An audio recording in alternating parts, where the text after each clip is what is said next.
À ce moment-là, je sais pas ce qui m'attend encore. L'enfer. Le stress, la fatigue, c'est pas possible. Pourquoi je fais ça? Et là, on va pas y arriver. Là, c'est plus compliqué, là. Tu penses que ça va se passer comme dans tes essais, mais en fait, il n'y a pas la fatigue, il n'y a pas la nuit, il y a plein de facteurs qui se rajoutent pas encore. Ah, ça va être chaud.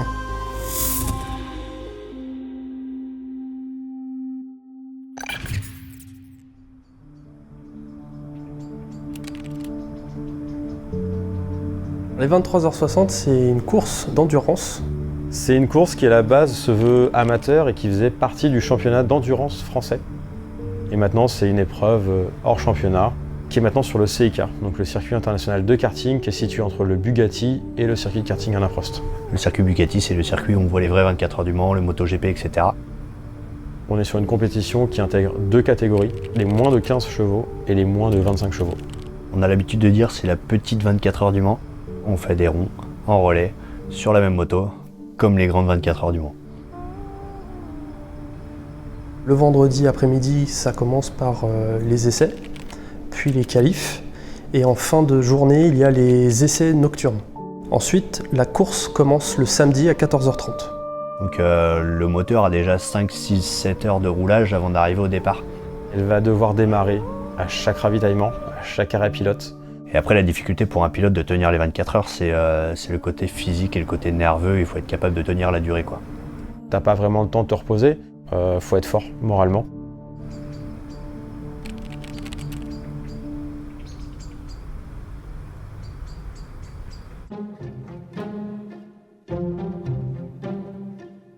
Kawasaki Rollins Moto est avant tout une concession située à Livry-Gargan.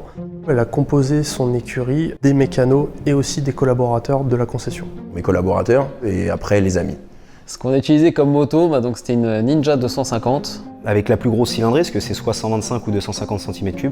Qui permettait même au plus gros gabarit de pouvoir piloter avec du répondant. Le petit moins, c'est que c'est une moto plus lourde. Pour commencer sur circuit, c'est pas mal. Niveau fiabilité, il n'y a pas mieux. Voilà, on est chez Kawasaki. La concession compte un de ses collaborateurs en tant que pompier volontaire. Moi qui suis pompier volontaire, on s'est dit que ça serait un bon choix que de rouler pour l'œuvre des pupilles. L'association qui a été créée pour les orphelins des sapeurs-pompiers décédés en intervention. Et on s'est dit, sur le temps de ce week-end-là, on ferait tout, à la fois sur la moto et au niveau du box, pour leur donner de la visibilité. Nous sommes actuellement 1734 orphelins en France. L'objectif principal de l'association est d'assurer un soutien moral et financier pour tous les enfants ainsi que pour le conjoint restant. L'équipe que j'ai engagée, c'est le Shifter Racing Team en 15 chevaux. J'ai fait le choix de partir sur des CBR 125 de 2004 à 2007. Les moteurs Honda de l'époque sont ultra fiables. Je pense qu'il faut une moto qui a un petit peu plus de chevaux. On a quand même une vieille moto qui fait quasiment, je crois, 30 ou 40 kg de plus que les autres. C'est là qu'on se dit, en fait, on a l'équipage, mais on n'a pas la moto. Alors, c'est totalement faux. On a comparé à d'autres motos qu'on connaît du plateau. Elle est beaucoup moins à la ramasse que les années précédentes. Du coup, la 122, c'est un 125 CBR. Ce serait pas mon premier choix, mais ce sera sûrement même mon dernier choix. C'est une moto qui est une merguez de base, parce qu'il faut dire ce qu'il en est, la moto de base, bon, a du vécu. Tu veux descendre la moto ou que je dise que c'est bien? Non, en vrai, c'était une vraie. Une bonne petite moto, déjà fiable. Maintenant, le châssis, c'est pas le truc le plus dingue que j'ai piloté. Un peu un saucisson, mais un saucisson qui peut aller vite. En vrai, ça tient la route. Dès que c'est un petit peu préparé, ça peut être une moto qui va très vite. Et la moto, elle est absolument pas au niveau du pilote. Le problème qu'il y a, c'est que si on change de moto et de marque, par exemple les Yamaha YZF-R, c'est des motos qui vont vite, mais c'est des motos où il faut énormément passer d'heures pour que ça aille vite. Et l'équipe de Valentin n'est pas constituée forcément de préparateurs, donc c'est pas un si mauvais choix. La compétition va commencer. L'équipe est prête, la moto est prête. Prête à en découdre. L'équipe est au taquet. Il se passe tellement de choses en 24 heures que le vrai objectif premier pour toutes les motos, c'est de passer la ligne d'arrivée. Le seul but est de voir le drapeau à damier. Le but, c'est de terminer. On peut y arriver, on peut aller jusqu'au bout surtout. On va finir cette course. Ouais, je pense qu'on peut aller chercher le podium. On va y aller, on va gagner. Les motos sont prêtes, les pilotes sont prêts, moi je suis prêt.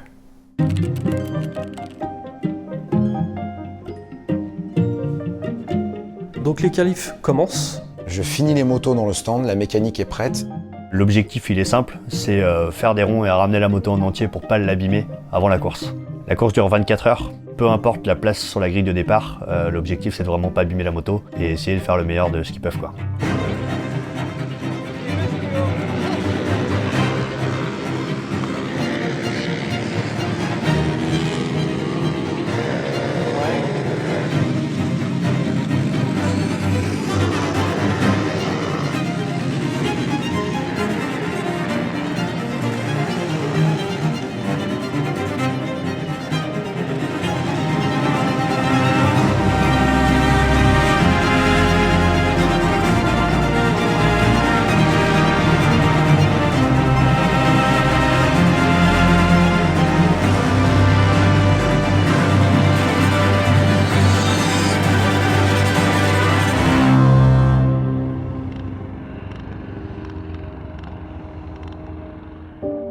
Je vois le pilote arriver à ma gauche et puis là plus rien. Voilà. Un petit laps de temps où je ne me souviens plus de rien. Tout ce que je sais, c'est que la moto a fait un salto. Je le vois tomber. Il se fait couper par une moto, par un pilote. On voit au loin qu'il se fait très mal. Nous on s'est dit on va pas tomber, personne ne va tomber. Et là on se retrouve vraiment dans le vif du sujet, quoi. Il se fait rentrer dedans par Gary, qui est pilote de la Shifter Racing Team.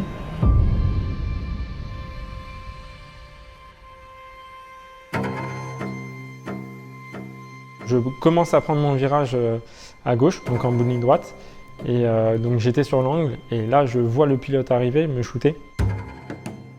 Pour moi, tu vois, je prends les freins, je suis à l'intérieur, et au final, en fait, il vient se rabattre. Et bah, c'est déjà trop tard. Et en fait, je sors même de la piste. Jimmy, qui est sur la 93 du coup, va lui resserrer la corde alors qu'il n'y a pas lieu d'être. Donc c'est-à-dire que je roule dans l'air, je saute le vibreur pour passer devant, et en fait, il vient me taper sur le côté.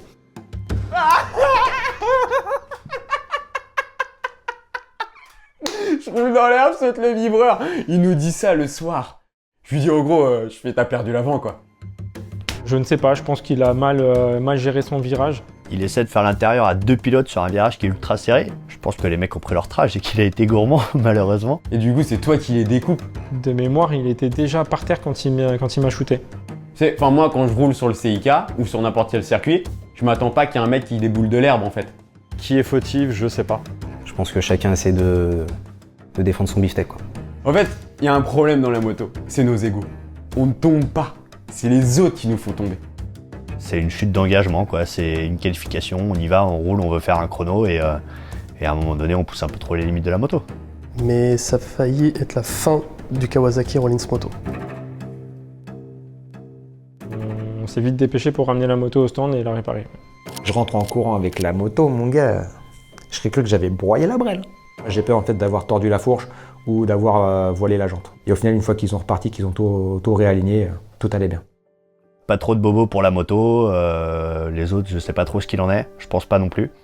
L'équipe s'occupe de la moto, pendant que moi je vais voir le médecin. Une fois la moto sortie, là je m'inquiète de savoir où en est Jimmy.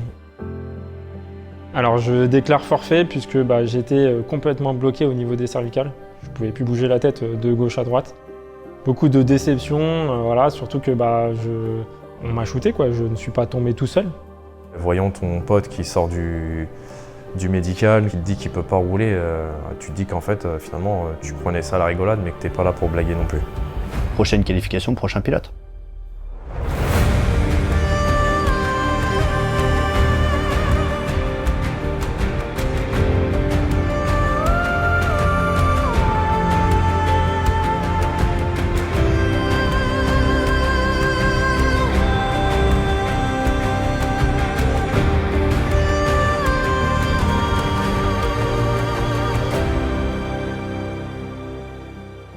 Étant donné qu'on leur a dit de pas prendre de risques, la qualification de la moto 122, ils partent 32 sur 44.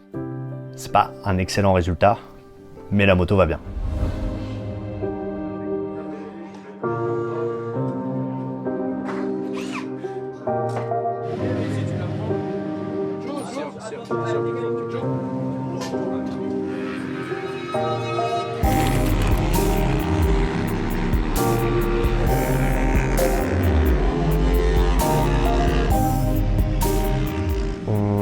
valide tous nos essais de nuit, on a pris nos repères dans une marge de sécurité suffisante pour rentrer et que les mécaniciens n'aient pas de travail le soir.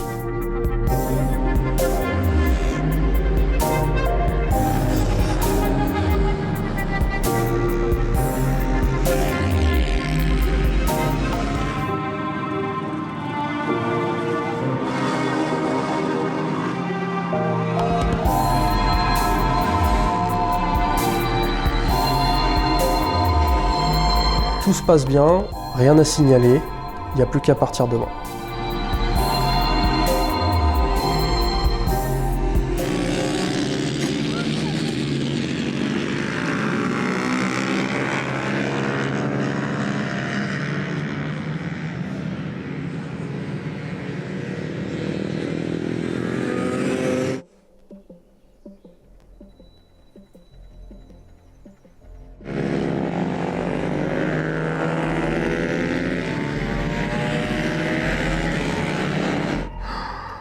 Ah, c'est le fameux soir.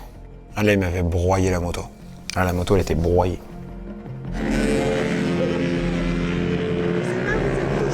Valentin, au bout de la ligne droite, se fait accrocher avec un autre pilote. Et clairement, il a broyé la moto, quoi.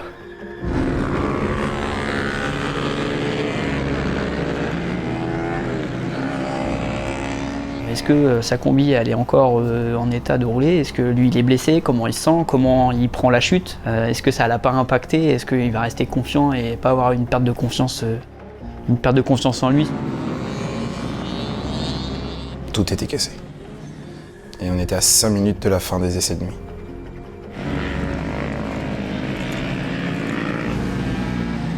Ce qu'il faut savoir, c'est qu'une fois que les essais de nuit sont finis, les motos sont prêtes pour le départ. Nous, ça fait des mois qu'on prépare la moto, ça fait des mois qu'on prépare tous les à côté. Ah ouais, quand tu vois que les motos sont marbrées aux essais ou aux qualifs, bah ça te fait chier, quoi. Ah ouais, ça m'a traumatisé. La moto est tellement revenue dans un état... Waouh.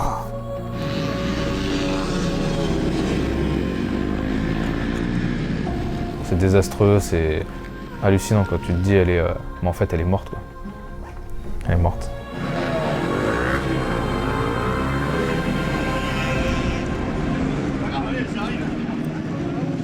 Je cours au bout de la ligne droite, ne serait-ce que pour voir si Valentin allait bien, et puis ensuite pour ramener la moto box. À partir du moment où je sais que mon pilote va bien, je commence à regarder l'état de la moto. Et la moto va beaucoup moins bien.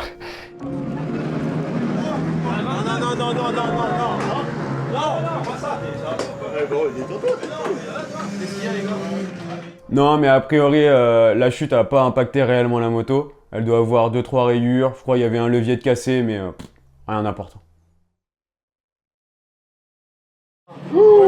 Le radiateur est plié, demi-guidon c'est plié. Oh, la platine elle est explosée. Non, c'est pas de bulle, c'est rien. Tout était plié sur la moto. Ouais, mais si on se concentre sur le côté gauche, tout va bien.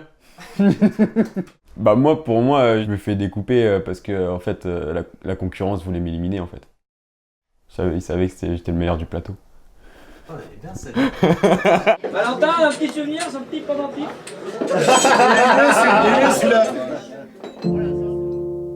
Les essais de nuit pour nous c'est terminé, il va falloir bosser dessus pour le lendemain. La platine est complètement retournée, l'échappement a touché, le réservoir est enfoncé. À chaque pièce qu'il annonce, je le vois se décomposer. Je pense qu'il comprend que sa nuit va être courte à ce moment-là. Ça annonçait rien de bon, quoi. Bah, enfin, on sait pas trop si on allait prendre le départ, quoi.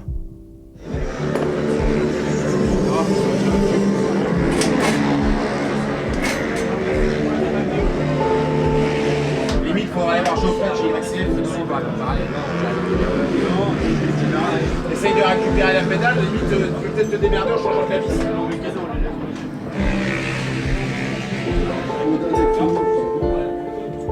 J'ai écouté Pierre qui était avec moi à ce moment-là pour l'organisation de comment faire ça au plus vite. Moi j'ai changé tout ce qui était radiateur, contrôler tous les resserrages platine, échappement, les leviers, être sûr que rien n'ait bougé. Ça c'est une bonne amitié les gars. Ah mais c'est la gauche. Ah je cherche pas, c'est mort, elle est cassée. Elle est fissure, c'est même pas la peine. Les mécanos prennent la décision de réparer, donc là en fait ce qu'on fait c'est qu'on évacue tout le monde. On les laisse tranquilles dans leur bulle et on les laisse aller à leur rythme, ils ont toute la nuit pour réparer. Pierre, excellent mécanicien avec Flavien, on sait qu'on va remonter sur une moto qui est apte à repartir, quoi.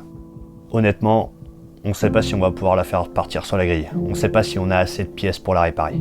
C'est vraiment une grosse interrogation.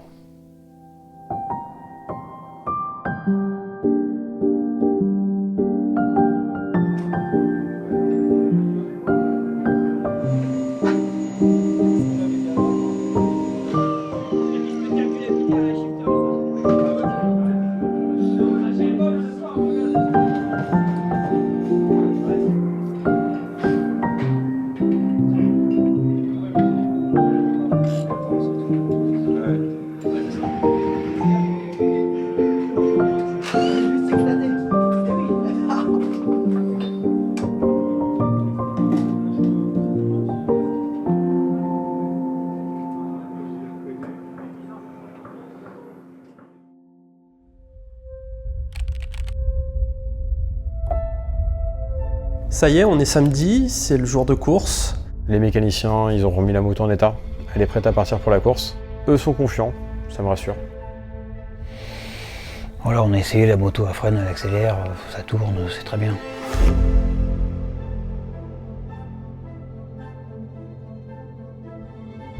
Et puis l'équipe, je pense qu'elle est prête.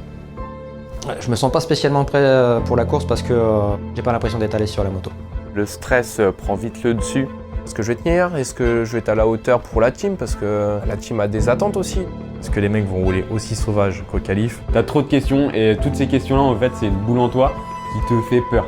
On a attendu tellement longtemps, 6 mois de préparation.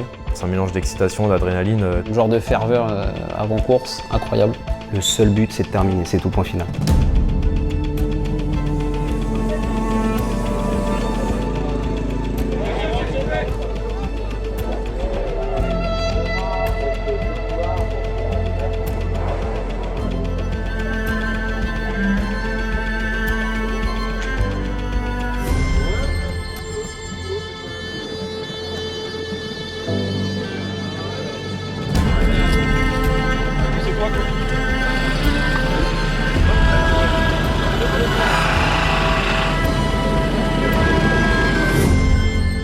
On part loin sur la grille, on part 31, mon objectif c'est de gagner des places. J'ai pas d'objectif de chrono, j'ai pas envie de tomber. Je veux pas ramener la moto cassée au box. J'ai pas d'appréhension puisque je connais pas.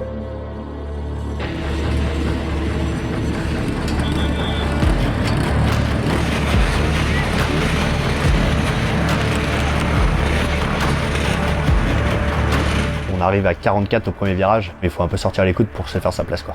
Et pour vivre les départs, on part tous comme si c'était une sprint.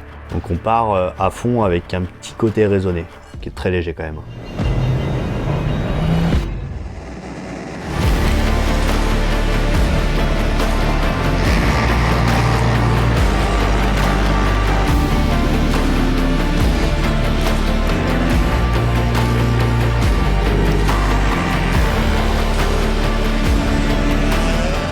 Jonathan fait un départ prudent. Je me suis laissé partir dernier, histoire de privilégier la sécurité.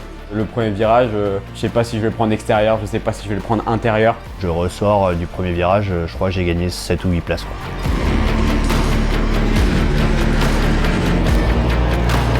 Les premières heures se passent correctement. J'ai beaucoup moins de crainte quand les motos sont lancées en course, parce que voilà, le circuit est grand, les motos se dispatchent, il y a moins de risques.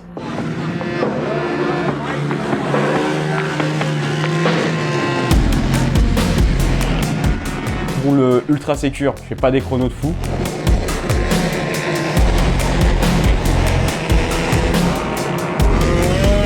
Mon premier relais se passe très bien. Beaucoup mieux que les essais et les qualifications. À la moitié du premier relais, je commence vraiment à prendre mon rythme, en étant régulier, sans prendre de risques pour éviter la chute. Je commence à me libérer, les chronos commencent vraiment à tomber.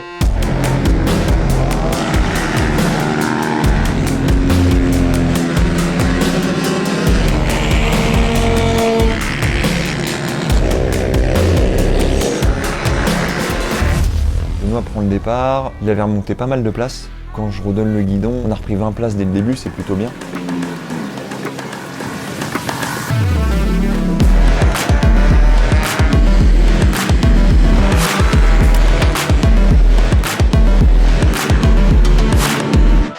Il est assez facile de doubler certains pilotes. C'est un peu l'autoroute des vacances, hein, sauf qu'il y a beaucoup de bouchons, donc il faut doubler, doubler, doubler.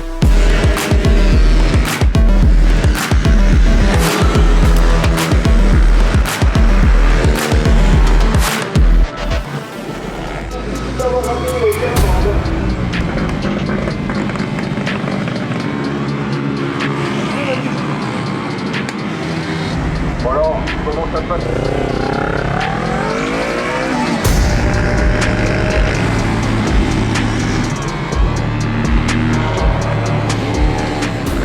Les premiers tours de roue se passent extrêmement bien.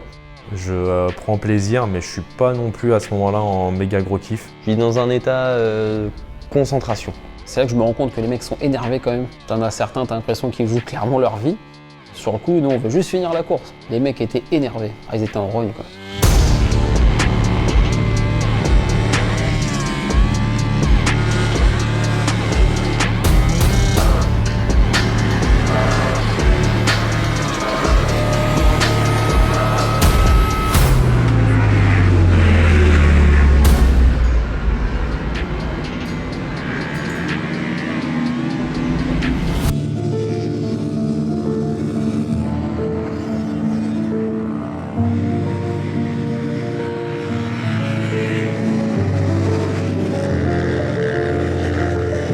Avant chaque course, évidemment, ce qu'on regarde surtout, c'est la météo.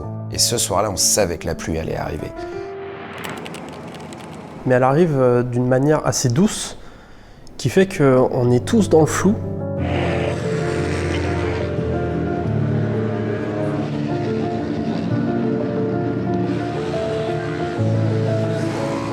On se met à fond sur les radars pour savoir si ça va être juste une petite averse. Pour savoir à quelle heure ça va tomber vraiment. Le meilleur moment pour sortir les motos et mettre les pneus pluie. À 1 ou 2 tours, tout va se jouer.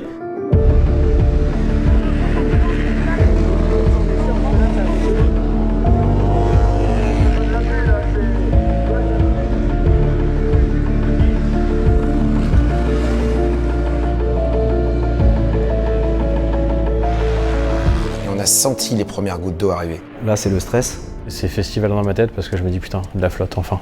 Sur la 22, j'ai constitué une équipe qui s'est roulée sous la flotte.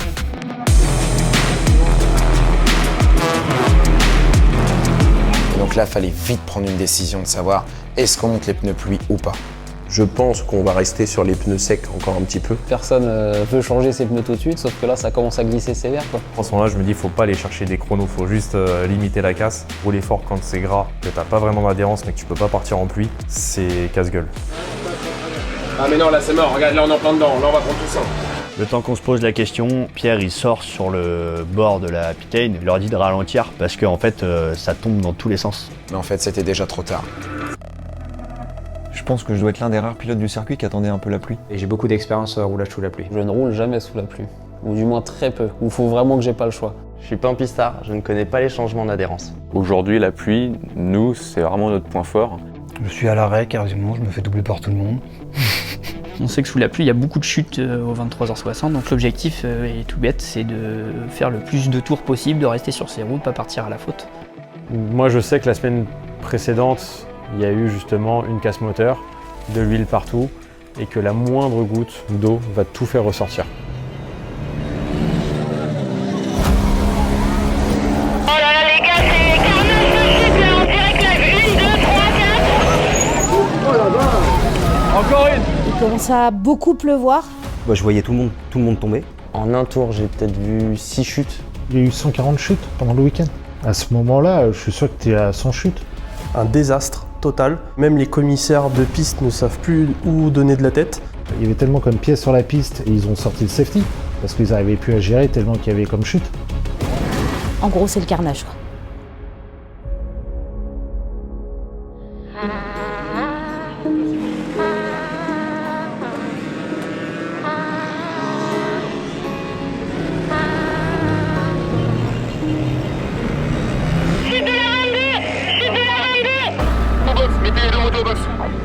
La décision de faire rentrer les motos a été prise légèrement trop tard. Ce qui devait arriver arriva, c'est que Gary chute. Et au final, tu vois, je fais la qualif, je fais 3 tours sur la bécane, j'en prends une. Je repars en course, je fais 4 tours et j'en reprends une. Psychologiquement, là-haut, je suis pas bien.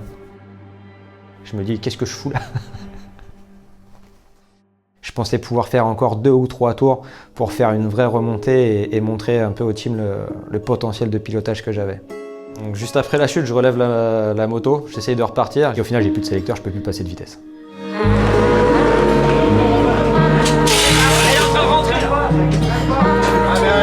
Pourquoi t'es tombé alors?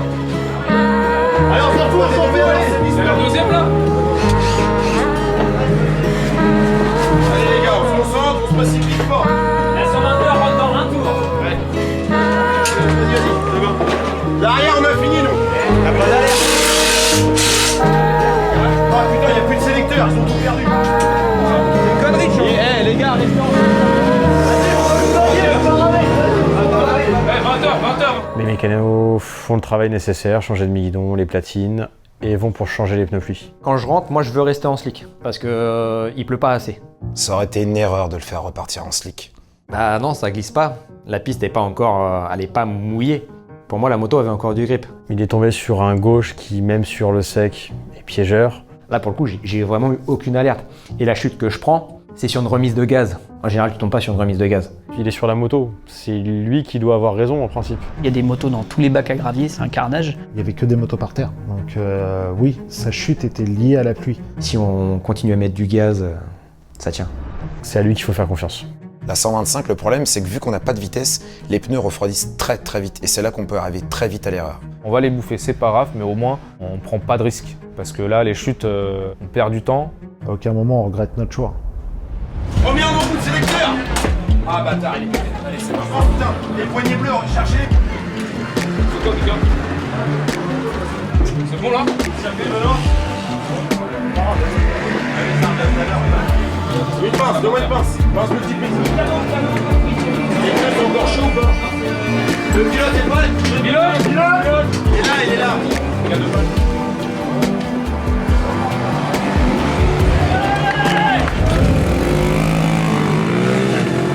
La 122 rentre pour lui monter le train de pneus pluie.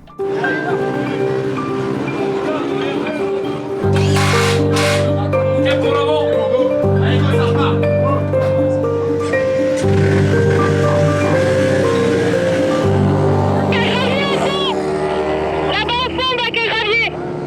Ou ligne droite, je vois qu'il y a un V25 qui sort et qui lui prend son relais de nuit. Et à un moment donné, le V25 perd l'avant et part en glisse. Sauf que en tombant, moi je suis sur l'angle et pour l'éviter, je remets un petit peu d'angle et je chute à mon toit. Et ça finit fort par terre puisqu'ils vont loin jusqu'au muret.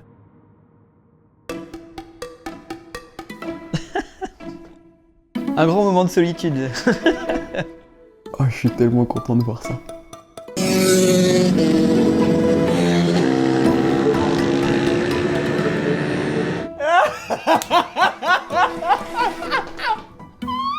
Et là, au fait, il y a du monde dans le public qui connaît et qui fait ouais, Coco. J'entends allez Coco. C'est le pilier de la 122. Parce que ça a fait ça, je l'ai relevé et ça a fait ça. Pour être sûr que tout est bien pété, tu vois.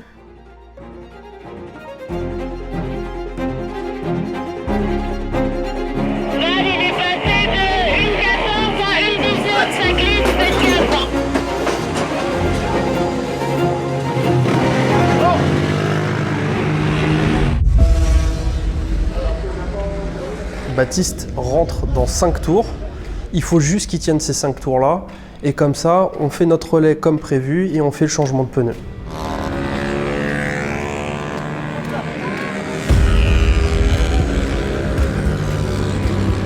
Sauf que malheureusement, Baptiste tombe 3 tours après.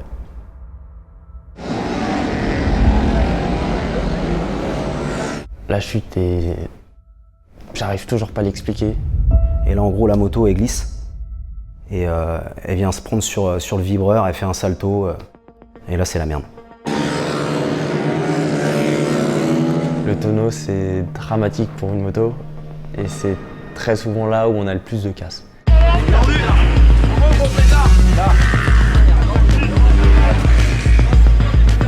Il y a les demi-guidons qui sont brisés. Il y a la platine de droite, totalement HS et à changer. Et surtout, il y a le mètre cylindre qui est vraiment dans un sale état et il va falloir le changer. Et donc on répare en speed. Tiens, merde, c'est quoi qui a vrillé, ça, tac, tac, tac.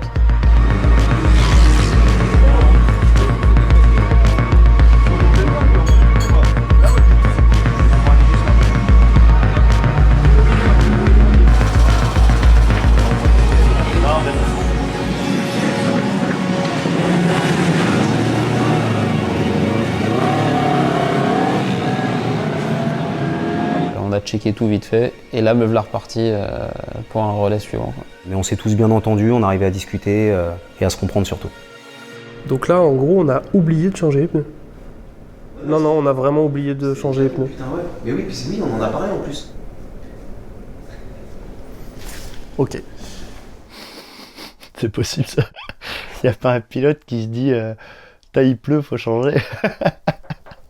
Et c'est là qu'au final, tu dis, j'espère que cette nuit, ça va aller.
Dès le deuxième gros freinage avec la moto, je sens que ça ne va pas.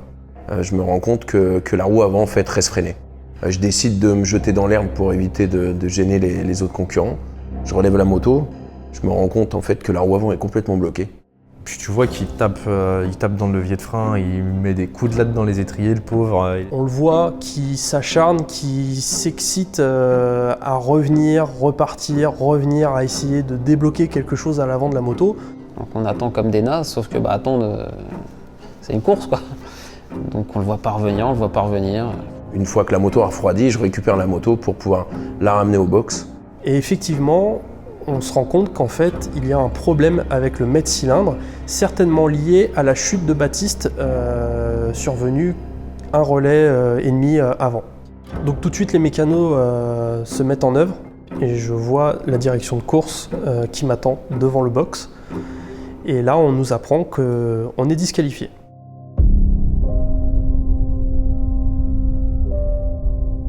Aussitôt, je suis convoqué à la direction de course, je monte, et là, on m'apprend qu'on est disqualifié pour abandon.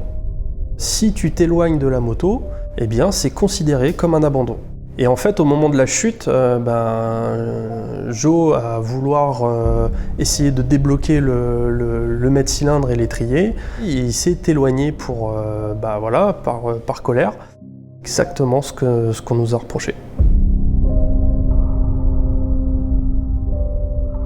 Donc là, l'aventure s'arrête sur une bêtise de fatigue et de colère. Et là, tu te dis, un peu injuste. On ne l'arrête même pas à cause d'une chute, mais juste parce qu'il est parti trop loin de la machine. On peut pas finir la course sur un truc aussi nul. On se fait arracher la moto, la roue elle est dans l'échappement, vas-y c'est bon, là c'est fini, fin du game, on n'a pas de fourche de rechange. Là d'accord. Mais pour un putain de levier de frein, mais non, on peut pas finir comme ça. C'est impossible. On a tellement donné pour cette putain de course. Là, notre course elle est finie au bout de 5 heures. On n'a même pas roulé de nuit, on n'a même pas... Ah non, on n'avait même pas encore vu la nuit, rien. C'était que le début en fait, on peut pas, c'est pas possible. Au pire qu'on soit pas dans le classement, mais laissez-nous finir la course, qu'on puisse faire en 24 heures. Même si on finissait le dernier, on veut juste finir la course. Non, pas maintenant. Est-ce qu'on peut passer cette ligne d'arrivée? On n'avait pas assez roulé en fait. Et là on se retrouve là. Donc là en gros on retirait les combis et puis c'était terminé quoi. Sur cette opération, j'ai mis en défaut la team en entier.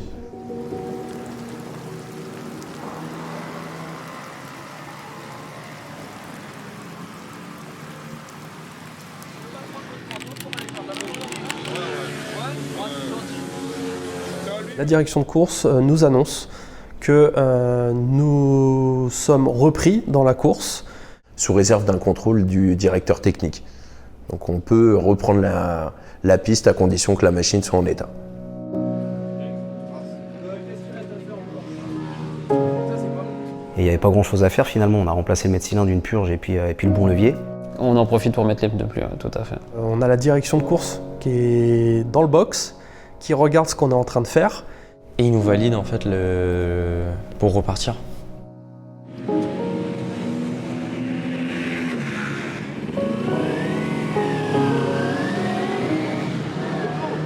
On a perdu 2 heures, pratiquement 2 heures. On était pas mal en plus parce que vu qu'il y a eu pas mal de chutes, on se retrouvait je crois 23e sur 44, ce qui était pas mal. Tu repars vraiment dans l'objectif de juste finir et prendre du plaisir parce que de toute façon tu sais que tu joueras plus là où tu avais commencé à jouer.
Ah non mais là à un moment il faut mettre les slicks, hein. On les a trop dégommés. Hein.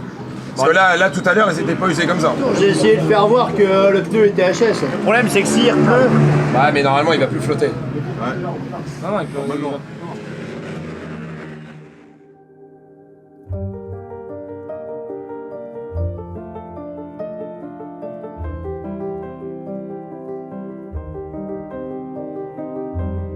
Pendant la nuit, on a eu vraiment une phase d'osmose. Tu te retrouves dans un état second en fait. Tu fais waouh, c'est un autre monde. Les gens ne sont pas encore trop fatigués, les pilotes découvrent un nouvel univers, un nouvel horizon quand ils pilotent. T'as un espèce de faux temps mort, hein. Tout le monde est endormi, t'as juste des bruits de moto et des lampadaires qui sont allumés. Hein. C'est le calme avant la tempête. Et on est dans une routine où les pilotes enchaînent les tours. Tu rentres dans un rythme. En fait, t'as l'impression finalement de connaître le circuit par cœur. Parce qu'on roule toujours de la même façon en fait. Là, t'es sur ta moto, il fait nuit, il fait frais, t'es super bien. La pression redescend. Il y a moins de spectateurs aussi. C'est presque reposant pour tout le monde, quoi. Et on rentre dans une course de longue durée. Là, on y arrive vraiment, quoi. Là, il sort dans un ou deux tours. Mais non. Si. Vient le relais de Baptiste, sauf que, en fait... Il était encore en train de pioncer alors qu'il restait 2 tours. Bientôt quoi? Oh merde. Une préparation urgente. Alors moi, à cette heure-là, je dors. D'ailleurs, je sais pas ce qu'ils ont foutu à cette heure-là. Et clairement, je peux pas gérer cette partie-là. Parce que c'est plutôt l'équipe qui était team manager d'elle. Baptiste, dépêche-toi, ça sort dans 2 tours. Je me lève comme un zombie. Je sais pas ce qui se passe. Oh putain. Il est pas réveillé. Non, j'avais pas mis le réveil. On se faisait réveiller à chaque fois, donc je me suis dit, ils vont venir me réveiller comme de... Et bah... Allez, réveille-toi. Allez.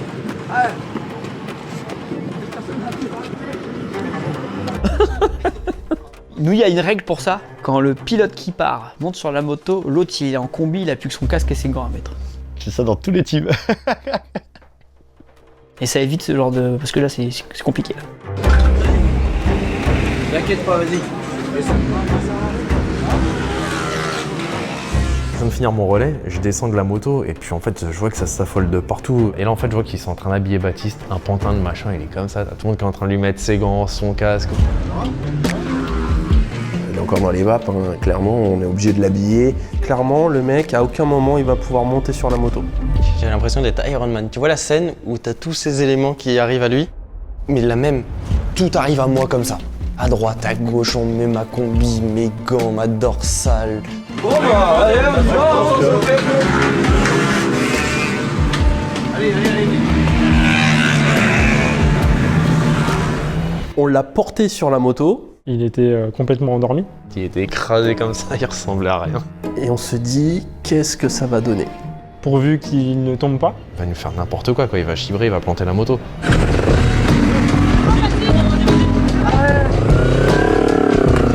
J'arrive en bout de pit lane et là je fais... Ah ouais, je suis fatigué là. C'est parti pour 30 minutes de relais mais avec les yeux à moitié fermés.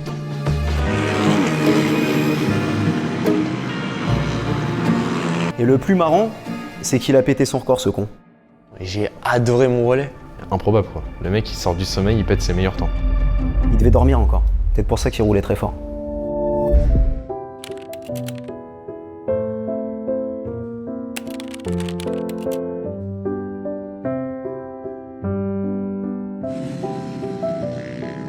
Le petit déj, ouvrez vos yeux, regardez, je vous ai ramené jus d'orange, cake, gâteau, il y a tout, hein. Ouais, non, moi j'ai juste demandé du café. Il arrive, il est coulé, on va vous le ramener.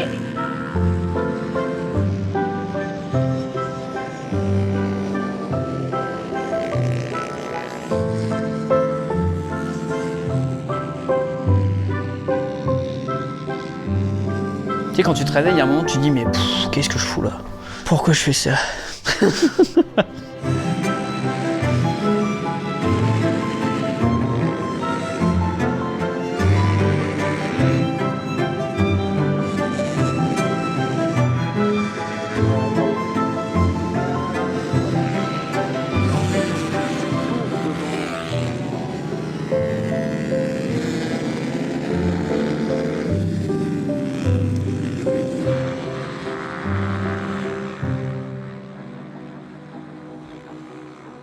À ce moment-là, on s'aperçoit que les pilotes se plaignent de la boîte de vitesse. Il y a des virages où la vitesse, elle passe mal, voire des virages où j'ai la vitesse qui est passée et boum, elle va redescendre. Et là, en fait, ça devient compliqué.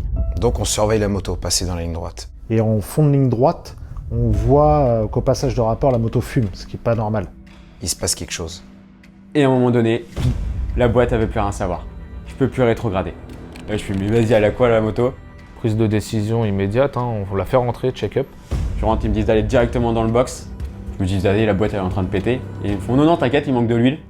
On voit la quantité d'huile qu'ils rajoutent. Et effectivement, il manquait bien d'huile dans le moteur. Ils se rendent compte qu'ils mettent de l'huile, mais plus que prévu, quoi. On s'aperçoit que la moto n'avait plus du tout d'huile. Elle a tout consommé. D'accord, ouais, donc il y avait bien un problème.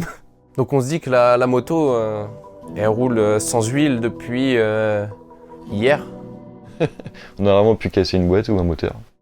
C'est chaud. Est-ce que le moteur va bien tenir jusqu'au bout de la course? Faut y aller tranquille, faut finir la course. Donc le prochain pilote doit être bien sérieux.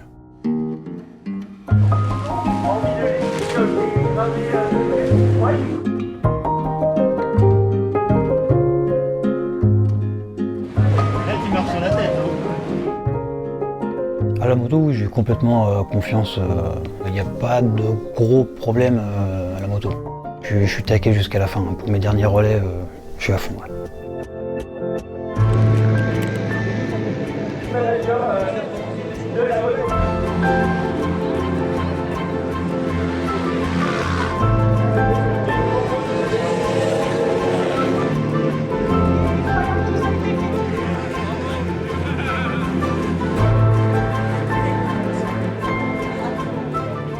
Ça y est, c'est mon dernier relais, je suis arrivé dessus. Je me dis, ça y est, la brêle, elle a duré 24 heures moins 20 minutes. Faut juste pas que je tombe.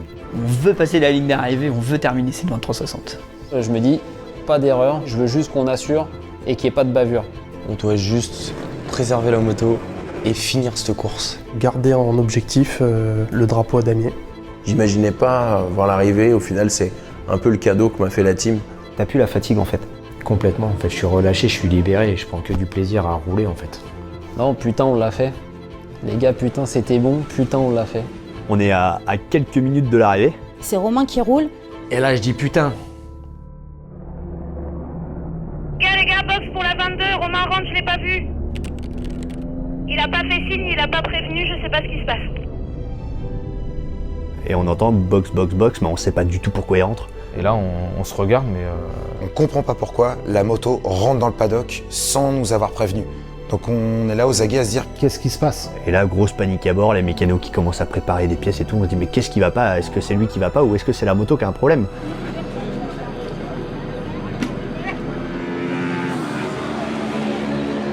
Et en fait, il arrive et en fait, on voit tout de suite que c'est lui qui va pas bien quoi. Il est HS, il est mort. Et en fait, il était cramé. il n'arrive même plus à tenir sur ses jambes. Moi, à un moment, j'en peux plus. Ça fait 24 heures qu'on est dessus, pas dormir un quart d'heure dans la nuit. On est peut-être à 30 heures sans avoir dormi, donc il a tout tenté pour finir son relais. Il pouvait plus, c'était soit ça, soit il lâchait la moto. Je passe mon tour pour l'arrivée, et puis au moins on broie pas la moto, et puis on est sûr de finir. Heureusement pour nous, on avait un autre pilote de près tout de suite.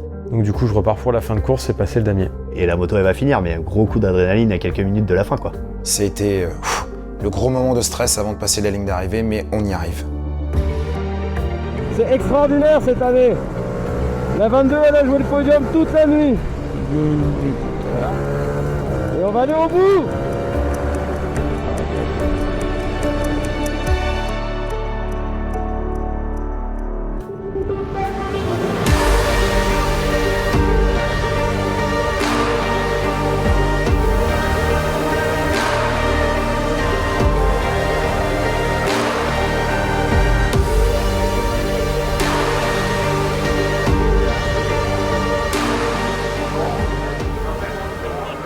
Une grosse émotion d'arriver main dans la main et à finir cette course. Enfin, il y avait certainement une larme qui était cachée dans mon casque. Magnifique de réussir à relier l'arrivée. On peut être fier de ce qu'on a fait. Quand tu passes la ligne d'arrivée, il peut plus rien t'arriver en fait. T'as plus de poids sur les épaules quoi. T'as juste envie de gueuler quoi. Pas mal d'émotions quand même, faut le dire. Ces motos nous ont donné du fil à retordre quand même en préparation. Mes moteurs vont toujours au bout des courses. Et c'était ma plus grande fierté d'avoir aidé le shifter. Les 23h60 pour le Shifter Racing Team, c'est super bien passé. Une belle expérience. C'est une belle aventure humaine. L'aventure humaine a été géniale. Du plaisir du début à la fin. Avec des copains, On est liés par beaucoup de choses d'ordre personnel ou autre. Et ça fait que renforcer nos liens et puis une aventure de ouf en fait. Yo qui nous a aidés du début jusqu'à la fin. Le score final de l'équipe de Kawasaki Rollins Moto, c'est un week-end entre amis. Le principal, c'était de finir cette course. Le résultat final, il est ouf en fait. La 22 est 7ème de sa catégorie et la 122 est 11ème de sa catégorie. On n'a jamais hissé des motos au shifter aussi haut dans le classement, que ça soit pendant la course et à l'arrivée. Et ça, on n'aurait jamais pu y arriver sans le staff. Ou sans tous ceux qui ont œuvré autour des pilotes. C'est grâce aux mécanos, grâce à l'intendance, grâce à tout le monde. Et je voudrais leur dire merci, c'est aussi grâce à eux. On est bon qu'à mettre le cul sur la moto, accélérer, faire des chronos. Après, le reste de la team, c'est ce qui fait la force de l'équipe. Sans l'équipe soudée qu'on a eue, on serait peut-être pas allé au bout. C'est un souvenir que je raconterai et que je raconte encore à chaque fois que je parle de moto avec des personnes, quoi. C'est des choses qu'on a envie de revivre à l'infini. C'est à refaire, je signe tout de suite, on repart. Et je pense que c'est un souvenir qui restera ancré jusqu'à notre mort, c'est sûr. Quand ça se termine, t'as envie d'aller dormir. Ensuite, tu regardes les dates pour aller rerouler dès que tu peux, quoi, parce que ça fait envie. Hâte de retrouver l'équipe sur une prochaine course de 24 heures. Il n'y a rien à retravailler, si ce n'est changer de moto, quoi.